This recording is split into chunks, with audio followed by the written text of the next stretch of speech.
I think this is really energizing for both the ECS and the OpenCon movement. As Jana mentioned in our opening remarks, we are the first scientific society to host an OpenCon satellite gathering. We couldn't find a more perfect event to demonstrate our commitment to the next generation of research communication. The mission of ECS is to disseminate research to advance electrochemical and solid-state science. Our mission hasn't changed for 115 years, and it is more important now than ever because of the innovative solutions that our science can offer the world. At this meeting, we have symposia on batteries, fuel cells, corrosion, carbon nanostructures, semiconductors, sensors, data sciences, as well as all the topics Jana mentioned in the Electrochemical Energy Summit. These are all topics that will produce innovations to ensure our sustainability. It has never been more important to advance our science, and we have committed to doing so through our Free the Science initiative. I want to provide a little background about Free the Science regarding its beginnings and its drivers. Over the past decades, scholarly publishing has become big business, leading to high subscription prices that essentially represent barriers to the dissemination of information. Billions of dollars are spent every year by research organizations to pay for access to new discoveries or to pay to publish the results of their research.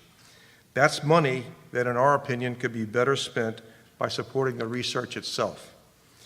The commercialization of scholarly publishing inhibits the dissemination of research and ultimately the advancement of science. This is stifling our mission and the mission of many professional societies. With over a century of experience disseminating scholarly information, we found ourselves at a crossroads in 2013. We were faced with questions about the future of our journals and the impact of our mission. So we did what we do best. We formed a committee. I'm glad that brought a chuckle, that's good. But in fact, this is a blue ribbon committee that was consisting of some of the top leaders in our field, president of a university, a presidential technology medal winner, past presidents of the society. After a year of intense study, the committee determined that there was no alternative as compelling as complete open access for addressing the dissemination issues associated with our publications and our science. After reviewing the committee's work, our board of directors committed to Free the Science with the ultimate goal of making all of the research in our digital library free to publish and free to read, freeing the science for everyone. We started this initiative in 2014 with the simple goal of open access. But as we began our journey, we realized that Free the Science is more encompassing. We realized that we have both a responsibility and an opportunity to embrace the larger universe of open science.